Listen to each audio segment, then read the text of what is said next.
지금 이 순간에도 우리는 눈에 보이지 않는 거대한 파도 속에서 살아가고 있습니다. 무슨 얘기냐고요? 우리가 손에 쥐고 있는 작은 스마트폰에서 끊임없이 뿜어져 나오는 파동이 우리의 뇌와 심장에 뭔가 영향을 미치고 있다는 말입니다. 매일 아침 눈을 뜨면서부터 밤늦게 잠들 때까지 우리 몸에서 한시도 떨어지지 않는 이 스마트한 기기가 어쩌면 우리의 건강에 지속적으로 그리고 은밀하게 영향을 미치고 있을지도 모른다는 충격적인 가능성 말이죠.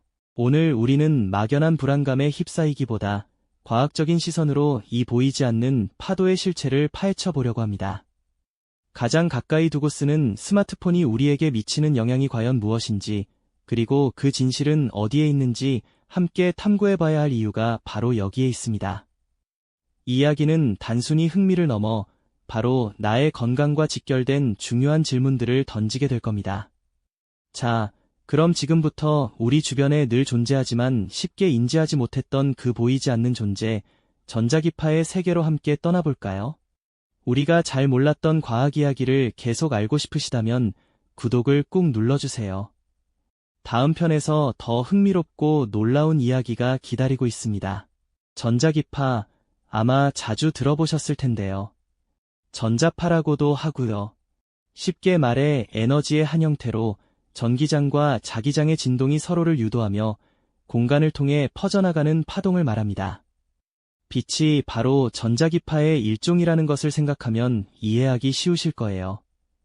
햇빛처럼 눈에 보이는 가시광선도 전자기파이고, 라디오나 TV 방송을 송수신하는 전파도, 그리고 병원에서 사용하는 X선도 모두 이 전자기파의 스펙트럼 안에 속하죠.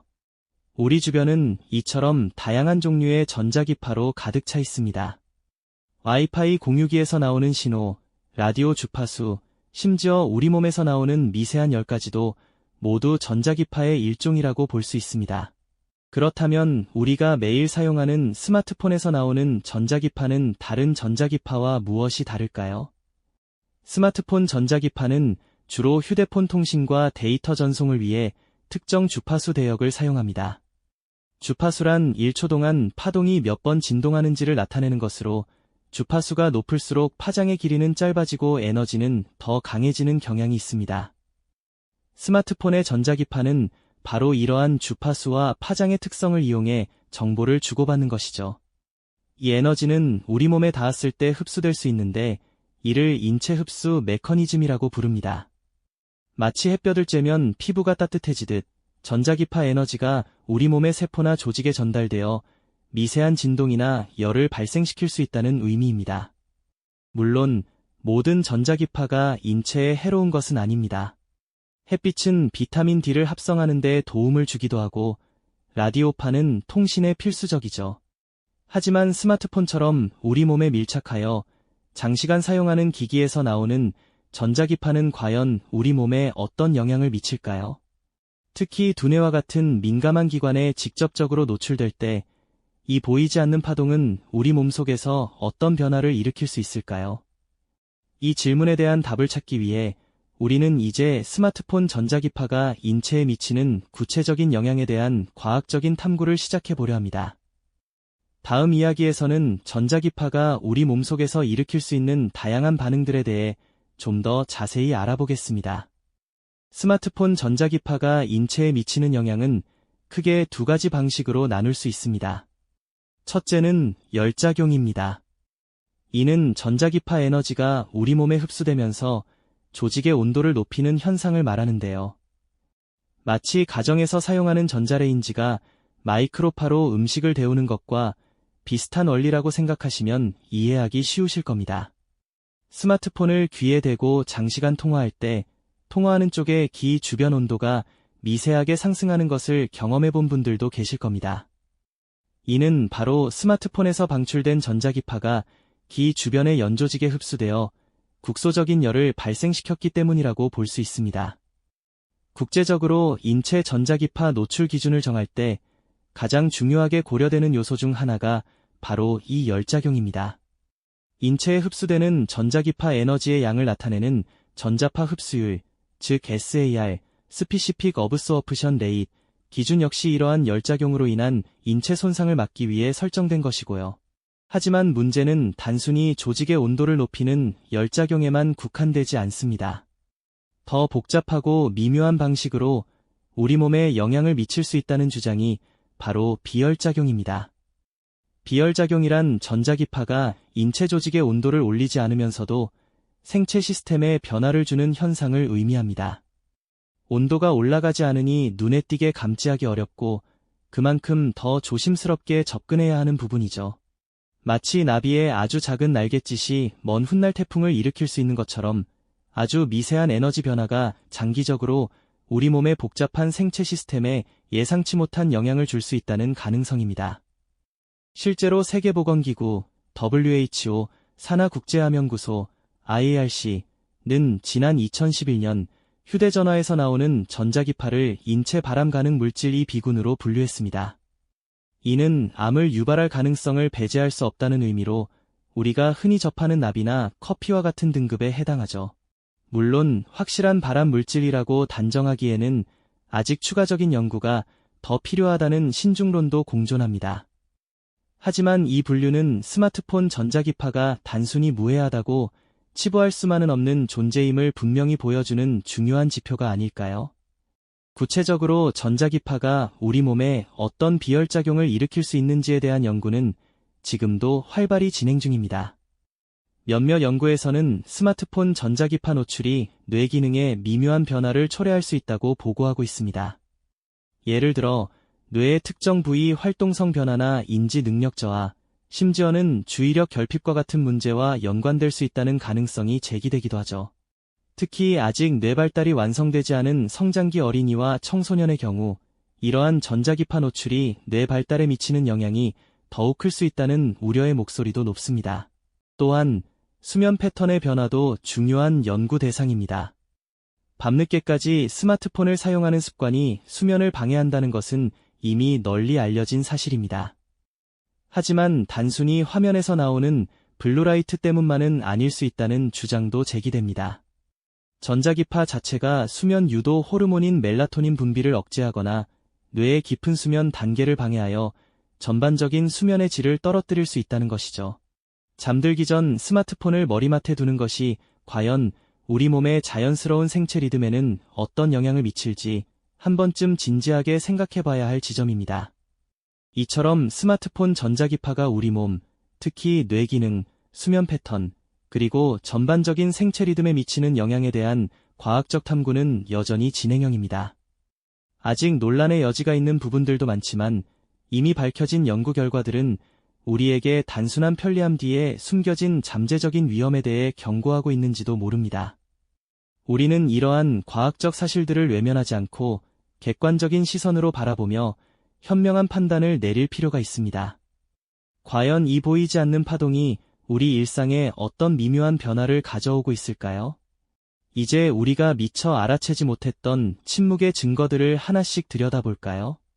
가장 먼저 떠오르는 것은 아마 우리의 자세와 시력에 대한 이야기일 겁니다. 스마트폰을 사용하는 현대인의 모습은 고개를 푹 숙인 채 화면에 몰두하는 경우가 대부분이죠. 이런 습관은 거북목 증후군을 유발하고 목과 어깨의 만성적인 통증으로 이어지기 쉽습니다. 뿐만 아니라 작은 화면을 오랫동안 응시하는 것은 눈의 피로도를 극심하게 높여 시력 저하를 가속화시키거나 안구건조증 같은 불편함을 안겨주기도 하죠. 마치 우리의 몸이 스마트폰의 편리함에 맞춰 변형되는 듯한 느낌이랄까요. 하지만 이것이 전부일까요?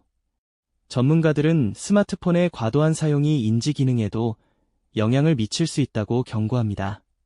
이른바 디지털 치매라는 표현까지 등장했는데요.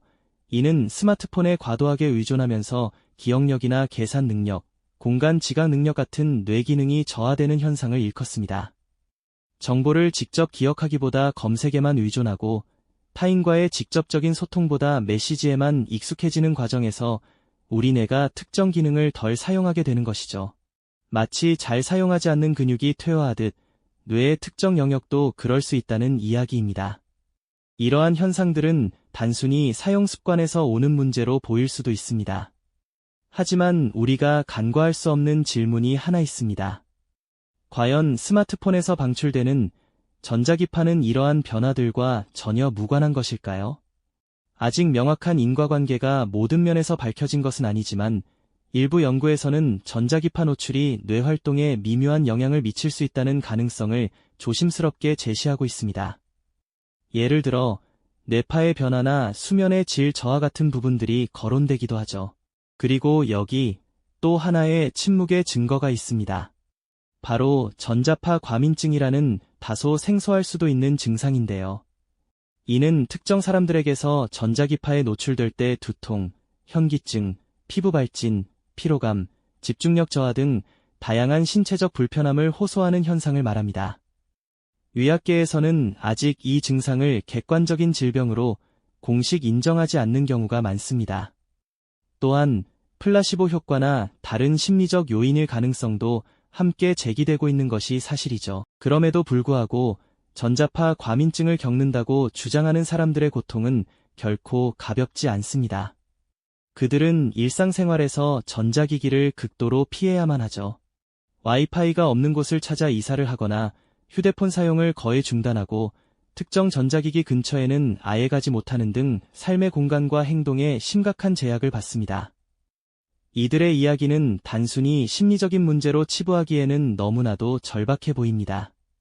우리가 보지 못하고 느끼지 못하는 사이 누군가는 이 보이지 않는 파동 때문에 고통받고 있을지도 모른다는 사실은 우리에게 깊은 질문을 던지죠. 이처럼 스마트폰 전자기파의 영향에 대한 논쟁은 여전히 현재 진행형입니다. 과학자들은 전자기파가 인체에 미치는 영향을 규명하기 위해 끊임없이 연구를 이어가고 있지만 그 과정은 결코 쉽지 않습니다. 왜냐하면 전자기파 노출은 우리가 일상에서 너무나 광범위하게 겪는 일이고 그 노출 기간 또한 매우 길기 때문입니다. 수십 년에 걸친 장기적인 영향을 통제된 환경에서 정확히 측정하고 분석하는 것은 현실적으로 거의 불가능에 가깝습니다. 또한 개인의 건강 상태나 유전적 요인 등 다양한 변수들이 결과에 영향을 미치기 때문에 이것이 원인이다라고 명확히 단정 짓기가 어려운 것이죠. 이처럼 안전하다는 주장과 위험하다는 주장이 첨예하게 대립하는 지점은 바로 이 과학적 한계에서 비롯됩니다. 통신산업계는 현재의 국제 권고 기준을 준수하고 있으니 스마트폰 사용은 안전하다고 강조합니다. 이들은 최신 기술 개발과 보급에 막대한 투자를 해왔고 엄격한 규제가 기술 발전을 저해할 수 있다는 입장을 내비치기도 합니다. 반면 일부 독립과학자들과 시민단체들은 축적된 연구 결과와 예방적 원칙에 따라 현재의 기준을 재검토하고 더 엄격한 조치를 취해야 한다고 주장합니다.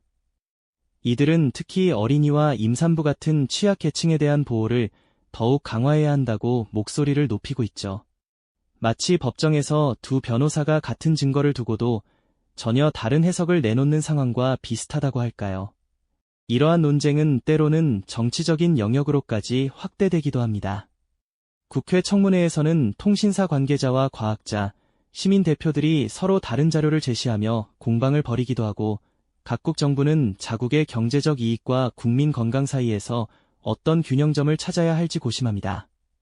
전 세계적으로 전자기파 규제 지도를 살펴보면 나라마다 그 기준과 태도가 조금씩 다르다는 것을 알 수 있습니다. 어떤 나라는 예방적 차원에서 비교적 엄격한 기준을 적용하는 반면 또 다른 나라는 산업 발전의 중요성을 더 크게 보고 국제 표준을 따르는 수준에 머무르기도 합니다.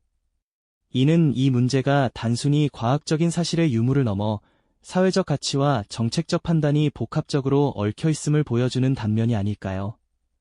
결국 우리는 스마트폰 전자기파가 단순히 불편함을 넘어 우리 몸에 근본적인 생체 작용에 영향을 미칠 수 있는 보이지 않는 위협일 수 있다는 강력한 질문 앞에 서게 됩니다.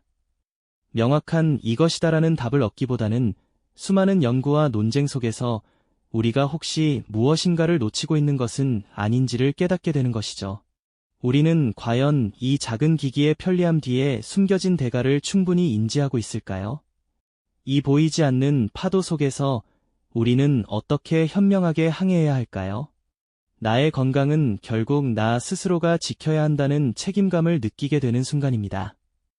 오늘 영상도 시청해주셔서 감사드리고 다음 시간에 더 재미있는 과학 이야기로 돌아오겠습니다.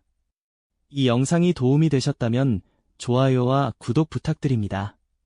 여러분의 응원이 제게 큰 힘이 됩니다. 감사합니다.